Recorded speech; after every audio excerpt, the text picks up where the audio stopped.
Hello, Zomi te dam gim takia mo gwai channel panina khat ve mo ki nge. Tuni video at khop din na hi Dr. Kinton aki interview na hi na. Tulai chin stay sung boina anasema ma hi CNF CC le CNDF CB boina ki kal don na omina tua aman adon na hi na call kam to again na hin china. Tua ngai ni na nangi ngai sudan ai jong na mu dan om le na nom le komen angat in china himun panang gen nomi nge kongen zelma bangina I channel na ho sak tang tang te tunga lungdam le like comment subscribe donga thanong na piak sak lai in china himun pana khat ve nge nomi nge tuni video dana screen record dana hi ni na alem tamina ke jong kasan sin na hin mo khaile goi ithungai di pan to pane le အခုဒီဖြစ်ပျက်နဲ့ပတ်သက်ပြီးတော့အဖက်ဖက်ကနေကျူစာမှုတွေကိုခုနဆရာစတီဗန်ရှင်းထန်ကနေပြီးတော့အများကြီးဆွေးနွေးထားပေးတာဖြစ်ပါတယ်ကျွန်တော်အနေနဲ့ဖြည့်စွက်ဆရာလည်းရှိတော့မရှိတော့ပါဘူးဒါပေမဲ့တစ်ဖက်ကနေပြီးတော့အမြင်တချို့သုံးသပ်ဆရာတွေကျွန်တော်ပြန်ပြီးတော့ဆွေးနွေးကြည့်ပါမယ်ဒီအဖြစ်ပြက်အားဖြင့်အထူးသဖြင့်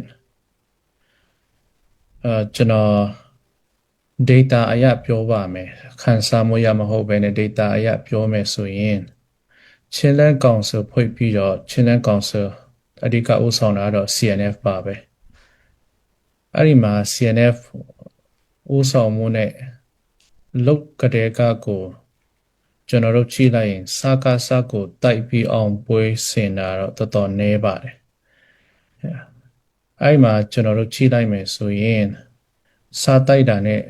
မာရာနဲ့အနင်းကန်တိုက်ထားတာရှိပါတယ်ခုနမာရာကောင်းဆောင်ဆရာဘာဟာမို့ထင်ပါတယ်သူကအသေးစိတ်ပြောထားပေးတာဖြစ်တယ်စထောင်တာနဲ့ဦးဆောင်တာနဲ့မာရာနဲ့တာပေါင်းများစွာတိုက်တာရှိတယ်လိုအပ်တဲ့အဲ့ဒီတိုက်ပွဲနဲ့ပတ်သက်တဲ့မတမ်းမရ record report တွေတပ်ပုံတွေအစင်တင်ချပြလို့ရတာတွေအများကြီးရှိပါတယ်မာရာနဲ့တိုက်ပါတယ်ပြီးတော့ဇက်ရာရဲနဲ့တောက်လျှောက်တိုက်ပါတယ်ဇက်ရာရဲနဲ့စကားစာပူပေါင်းတာပန်းရတပိုင်းတကယ်တမ်းအာနာရှင်အမြင့်ဖြုတ်မယ်ဆိုရင်တော့အရင်အဆုံးစကားစာအရင်တိုက်ရမှာဖြစ်တယ်အမြင့်မပြောက်ပဲနဲ့အဲ့ဒီကိုင်းခက်တွေကသွားတိုက်နေတယ်ဘယ်တော့မှပြီးမှာမဟုတ်မရာတိုက်ပြီးတော့ဇက်ရာရဲနဲ့တိုက်ပါတယ်ပြီးတော့မတူပီမှာစာကားစာကိုတိုက်နေတော့အချိန်မှာနောက်ကျောကနေပြီးတော့လာတိုက်တာရှိတယ်အချင်းချင်းသွေးမီတွေကြားခဲ့ပြီးတဲ့ခါကျရင်တော့ဒီမင်းဒတ်နဲ့ကမ်ပလက်ဖြစ်နေတဲ့အချိန်မှာလဲကမ်ပလက်မှာချက်ချင်းနိုင်ငံရေး credit ကိုပို့သူတို့ပြင်ဆင်ထားတာတွေရှိတယ်ဒါပေမဲ့လက်တွေ့တကယ်တိုက်တာ CB တွေဆိုတော့သူတို့ယူလို့မရပါဘူးပြီးတဲ့ခါကျရင်2024မှာကျွန်တော်တို့အတန်ပြောခဲ့တယ်တိတိမဟာ ZFU PDF ဇိုလန်ရဲ့နေမီဖြစ်တယ်မြို့သိမ်းဖို့အလင်းစလိုနဲ့ဖြစ်တယ်လို့လုံးမရဘူးစနစ်တကျပြင်ဆင်ရမယ်လာမနောက်ရှက်နဲ့ဆိုတဲ့ဟာကို CNF ဆောင်ပြီးတော့တောက်လျှောက်လာနောက်ရှက်တာသူတို့ကြောင့်ပဲအင်ချီတရားချောသူတို့မီးရှို့တာတော့မဟုတ်ဘူးကျွန်တော်မစစ်ရန်တမ်းပြီးမဆက်ဆွေဘူးသူတို့မီးရှို့တာတော့မဟုတ်ဘူးဒါပေမဲ့သူတို့ကြောင့်ဒီမျိုးသိမ်းဖို့အခုထိကြံ့ကြာသွားတဲ့ဟာအင်ချီတရားချောမီးရှို့ခံရတဲ့ဟာကလာမလောနဲ့စနစ်တကျပြင်ဆင်ရမယ်ဆိုတဲ့ဟာကိုပေါင်းချပြီးတော့လာနောက်ရှက်တဲ့ဟာကြောင့်ဖြစ်လာတဲ့ပြဿနာဖြစ်ပါတယ်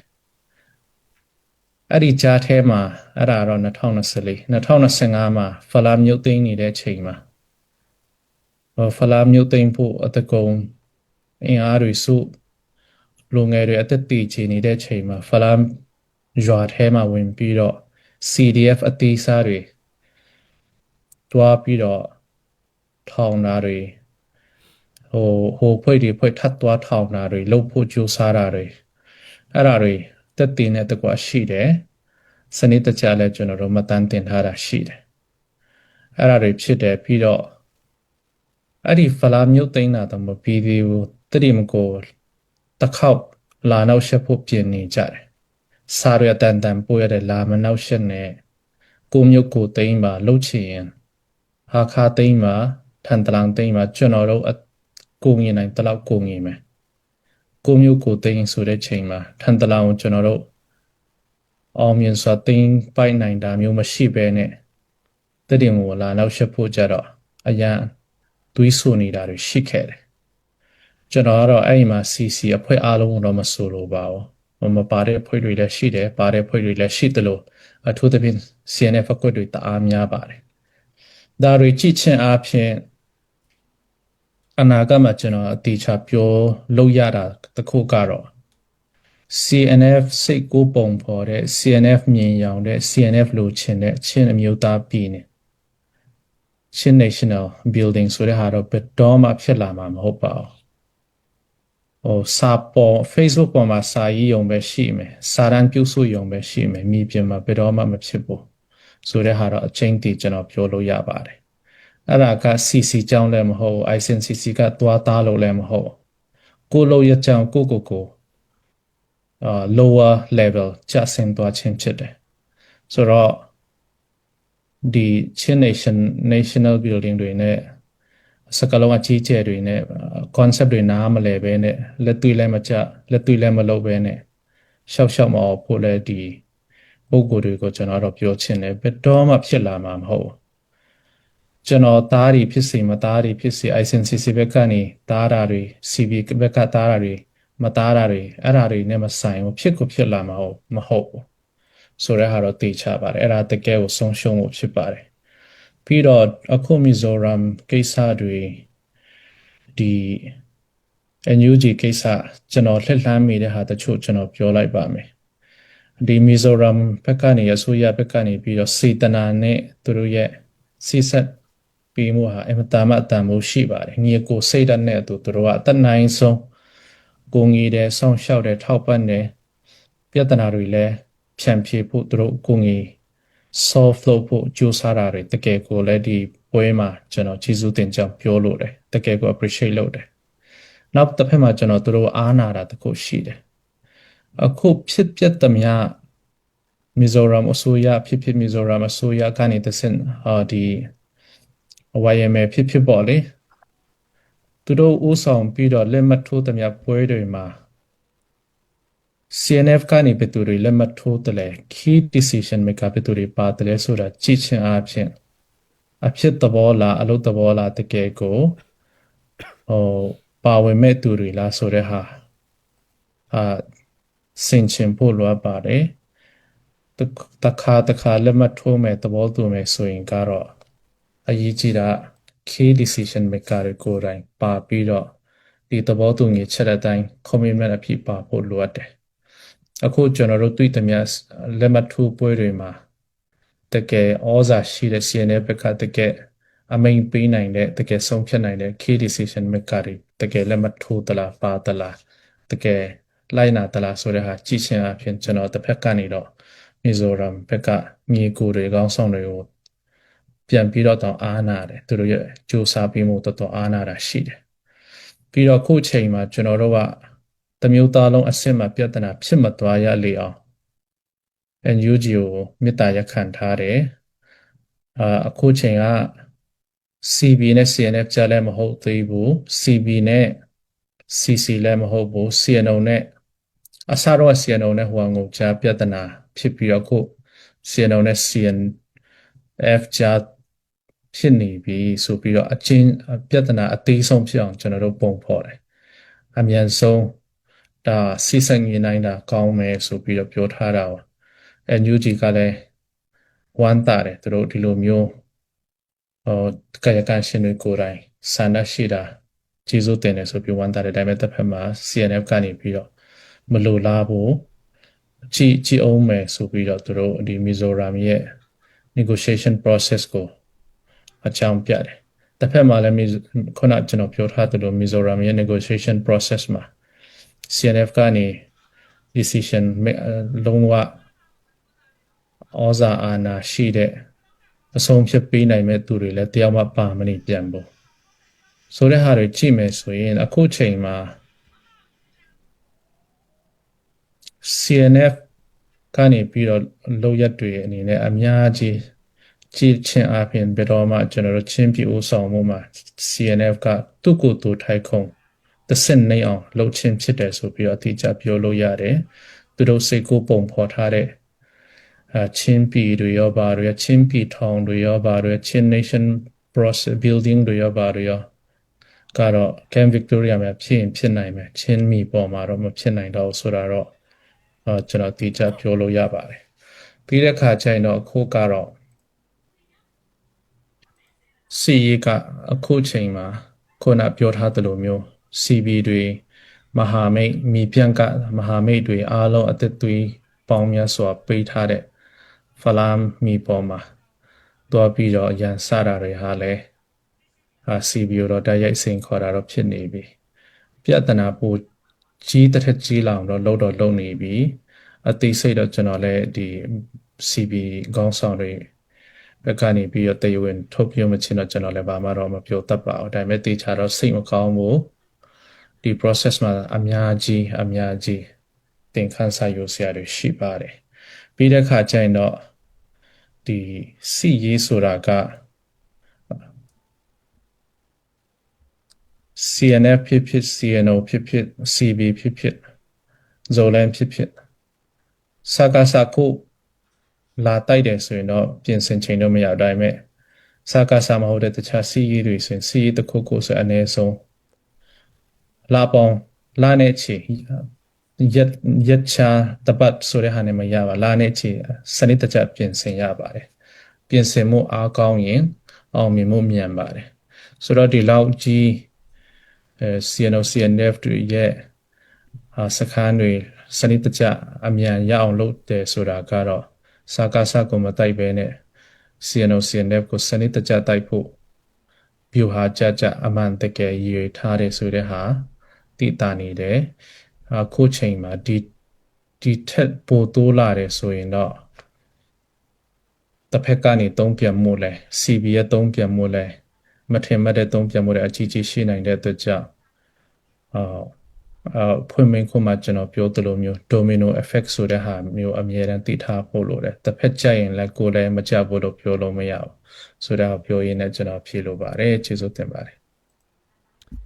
Okay tu lai boy na mo amasai na CNF le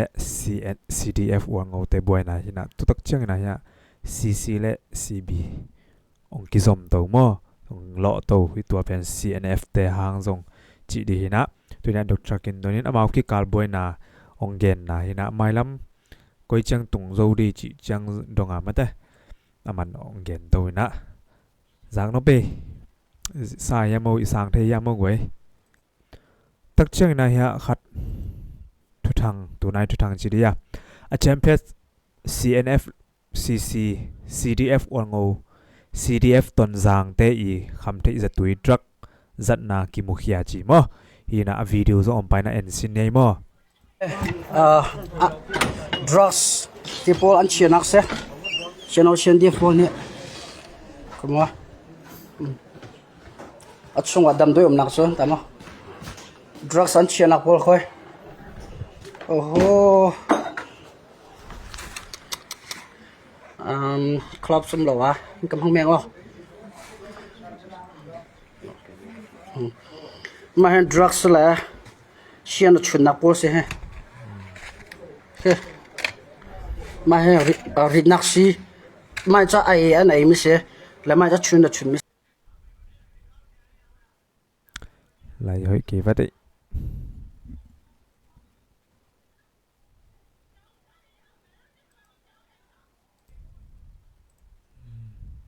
Rampol an office chungan umla he nge impa mani da di mo he zong chen o chen de pun an chem se la zai da city kan thai lo ke na yem nak wi ha te zo song CNO sorry CNF CDF te is a tu is at che he na mani ta dro mani ta amani mo cho nên he ăn phiêu tám mươi he xem nó xem đẹp slide bị thằng nào là nem phiêu tám mươi khi anh là bắt đầu là zoom em hắn hi polong khi du na qua doran la spoiling pol khi du palang vil te cho khi computer drugs ang tong mi vil test ko he khi online xuống nam hum ba tu gan kai tom ni pol khan mu ko la he azur lon zo ro ti la ma zo nang ra tong ve ko he mu ko he drugs hep pension champion CNF CC CDF walngo CDF ton zang zo mung demo te kham thei za tui drug che hai pen thuman ma hiamo khale tui na ya pu hang khan lian pen bang ki dong yam aman bang thung gen yam chi ngai ni mo ken zong ngai nai king na thun amu pan lian hing na ngai khom nei le စကားပြောခွင့်ရတဲ့အတွက်ကြောင့်ကျေးဇူးအများကြီးတင်ပါတယ်အားလုံးတော်တော်ပီတူအားလုံးမင်္ဂလာပါလို့နှုတ်ဆက်လိုပါတယ်အခုကျွန်တော်တယောက်တည်းပေါ့အနေနဲ့ပြောရမယ်ဆိုရင်တော့ CB ရဲ့တီးခတ်မှုကကျွန်တော်တီးခတ်မှုတက်တောင်မှအတိုင်းထက်အလွန်များနေပြီအဲ့တော့ CB ရဲ့ခြေလမ်းကတော့ဟိုကျွန်တော်အမြင်မှာတော်တော်လေးကိုမာနေတယ်ဆိုတာကိုကျွန်တော်ပထမအဆုံးပြောလိုပါတယ်။ဘာဖြစ်လို့လဲဆိုတော့ CB မှာကဟို statement ထုတ်ထားပြီးသားကိုသူတို့ကလာပြီးတော့အဲ့ဒီကန်တက်ချက်လုံးပြီးတော့လာတဲ့အတွက်ကြောင့်တခါတလေကျွန်တော်စဉ်းစားမိတယ်ကျွန်တော်တို့ပြောနေတဲ့ statement ထုတ်ရတာနဲ့အဲ့ statement အတိုင်းမလုပ်ဘူးဆိုပြီးတော့ကျွန်တော်တော့မတီးခံစိတ်ဒီပျောက်ပြီးတော့ဒါပေမဲ့အဲ့ကြားထဲမှာ CP ခေါင်းဆောင်တွေကလူငယ်ပြီးမဲ့လူငယ်တွေဖြစ်ပြီးမဲ့ဒီအချင်းချင်းကိုမတိုက်ချင်ဘူးဆိုတဲ့ဟာကတော့ကျွန်တော်ဟိုအများကြီးချီးကျူးစရာရှိပါတယ်ဒီအုပ်စုဆိုကြဟာက CNF ပေါ့သူရဲ့လောက်ရကတော့စောစောတုန်းကတဘာပကြည့်တိကြီးပြောတယ်လို့လိုနေပြီဟိုမရာကီစာကအစကမ်ပလက်မတူပီစင်တာအာတီတာတဲ့ဆိုတာကဟိုသူတို့နဲ့အချင်းချင်းစကားပြောတဲ့ဟာတောင်မှတရင်မိုးကူတွေကပြန်ပြီးတော့ဟိုပေါ်ထုတ်လိုက်တဲ့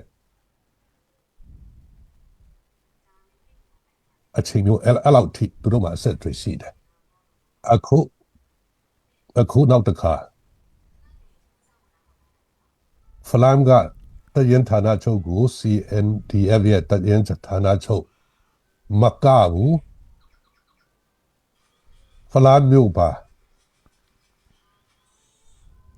ဖလမ်မျိုးအထိတောင်မှပါလာပြီဆိုကြတဲ့ကတော့ဒါကတော့တရားလွန်နေပြီနောက်ပြီးတော့ဒီဖလမ်ကိုတိမ့်တယ်ဆိုတဲ့ဟာဒီပြဿနာကိုပေါ်ဆောင်ကြတဲ့ကဘာဖြစ်လဲဆိုတော့ကျွန်တော်တို့ CNDF နဲ့ဇိုလန်နဲ့အုပ်စုကဘွာဒီမှာအကြီးအကျယ်စကားစကလေးမျိုးကနေတက်လာတဲ့စကားစကိုတိုက်နေတဲ့ချိန်မှာသူတို့ကဒီပြဿနာကိုပေါ်ဆောင်ပြီးတော့အလံကိုတိမ့်ဖို့အတွက်လာတယ်ဆိုတဲ့ဟာကတော့လို့စောစောတုန်းကပြောတယ်လို့ပေါ့တရားလွန်နေပြီအဲ့ဒါကြောင့်တခါတလေ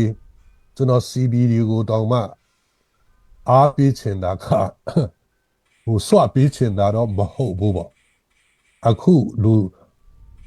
ဆုံးဖြတ်တာကိုသဘောမကျတာတော့လည်းမဟုတ်တခါတလေတောင်မှအချင်းချင်းဆိုပြီးတော့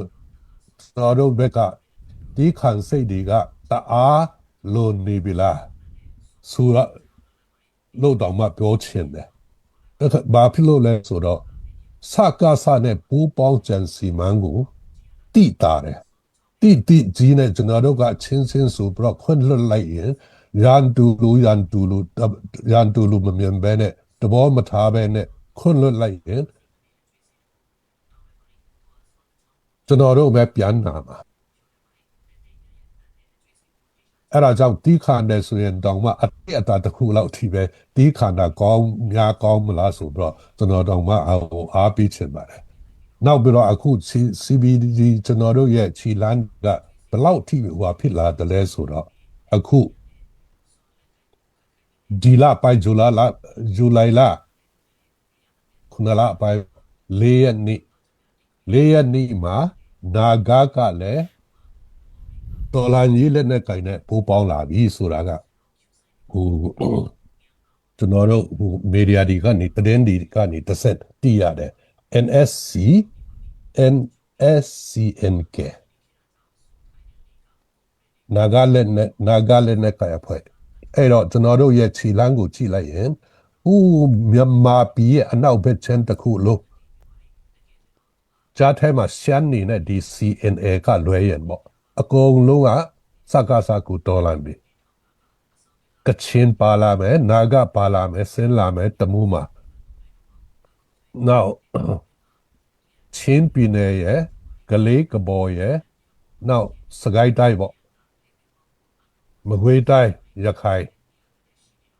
နောက်ဆုံး AOD အနောက်ဘက်ခြမ်းဆိုတော့ကျွန်တော်တို့ရဲ့ခြေလှမ်းတွေကတအားမှန်နေပြီကြားထဲမှာကရှမ်းနေနဲ့ CNA နှစ်ခုပဲစကားနဲ့ပူပေါင်းတာကျွန်တော်စကားနဲ့ပူပေါင်းတာကိုပူပေါင်းတယ်လို့ဘာဖြစ်လို့စစ်နိုင်တယ်လဲဆိုတော့သူတို့ရဲ့လွတ်ရက်တွေကတက်တည်ပြလို့အဲ့ဒါကြောင့် CB ရဲ့ခြေလမ်းကမာနေတယ်ဆက်ပြီးတော့ဒီခံခွင့်လွတ်တာကလည်းလွန်သွားရင်ကိုဟိုအနိုင်ကျင့်တာဖြစ်နေလိမ့်မယ်ဆိုတော့အတိုက်အတာတစ်ခုအထိပေါ့ဒီခံဖို့လိုလိမ့်မယ်နောက်ပြီးတော့ကျွန်တော်တို့ကဘလောက်ထိဒီခံတယ်လဲဆိုတော့ Zoland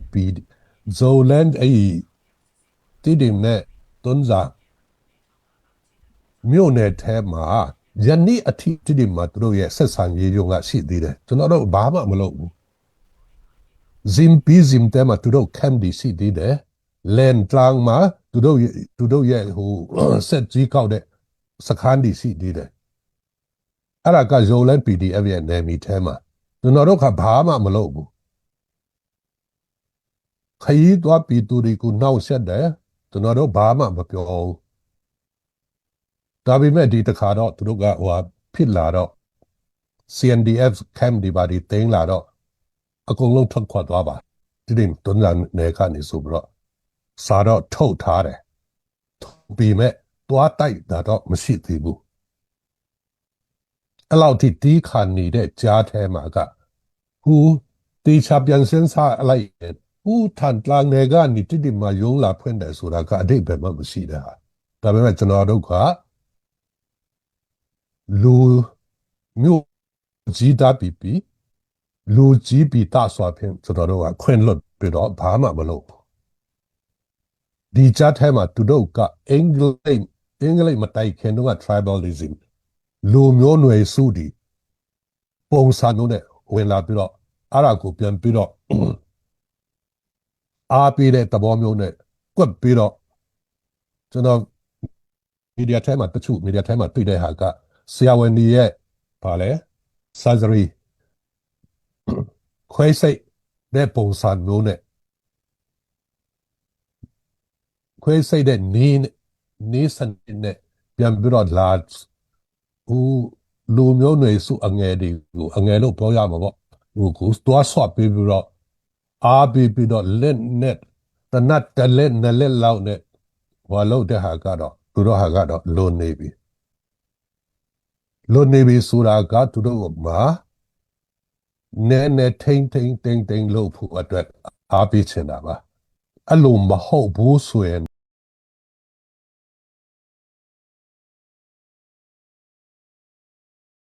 ဒီခံစေက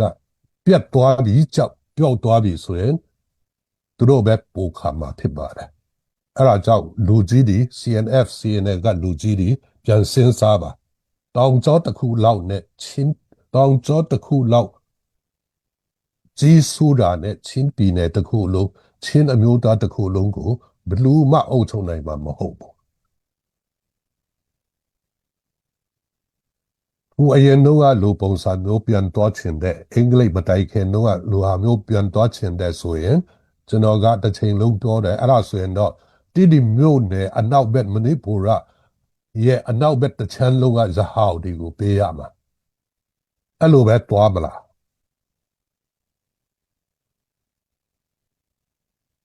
နောက်ပြီးတော့အစီဘက်ချမ်းကြတဲ့ရင်လေစီစဉ်တဲ့တစ်ခုလုံးကတိုင်စွန်းလက်ဒီကိုပြန်ပေးရမှာပဲအဲ့လိုပဲတွားမယ်ဆိုရင်တော့တွားအဲ့လိုမဟုတ်ဘူးဆိုရင်တော့အခုသူတို့လုံနေတဲ့ပုံစံမျိုးနဲ့တော့ဘယ်လိုမှချင်းပြည်နယ်တစ်ခုလုံးစောစောတော့ကတဘာပတိကြီးပြောတယ်လို့ချင်းအမျိုးသားတစ်ခုလုံးချင်းပြည်နယ်ကိုတည်ဆောက်နိုင်မှာမဟုတ်ဘူးအဲ့ဒါကြောင့်ကျွန်တော်တို့ဘက်ကတော့ဘာမှပြောစရာမရှိပါဘူးကျွန်တော်တို့ဘက်ဆိုတာက CB ဒါမှမဟုတ် ICNCC ဒီခါအတိုင်းအတာထက်တောင်မှလုံးနေပြီသူတို့ဘက်ကပြန်စဉ်းစားဖို့ကျွန်တော်အားပေးချင်တယ်ပြန်ကောင်းကောင်းမွန်မွန်ပြန်စဉ်းစားပါယခုခက်လူငယ်ဒီက generation Z တွေကဒီစိတ်ထားမျိုးမရှိတော့ပါဘူးအခုဒီလိုစိတ်ထားမျိုးရှိတာက88 generation တွေသူတို့မှအဲ့ဒီလူကြီးတွေကိုဖယ်ရှားဖို့ပဲလိုပါလိမ့်မယ်ဒီ CNFD ကပြီးခဲ့တဲ့အပတ်တုန်းကလည်းကျွန်တော်ပြောတယ်သူတို့လို့ရက်တွေကဟာခါတန်တန်နေတာဒီတောင်မှလက်ခံနိုင်တော့မှာမဟုတ်ဘူးအဲ့ဒါကြောင့်ပြန်စဉ်းစားဖို့ချင်းပြည်နယ်ကိုတစ်ခုလုံးကိုတကယ်ပဲချစ်တယ်ပြန်ပြီးတော့ကောင်းစားအောင်လုပ်ချင်တယ်ဆိုရင်တော့အဲ့ဒီစိတ်ဓာတ်ကိုပြန်လဲသုံးသပ်စဉ်းစားဖို့လိုပါလိမ့်မယ်ဆိုတာကိုပြော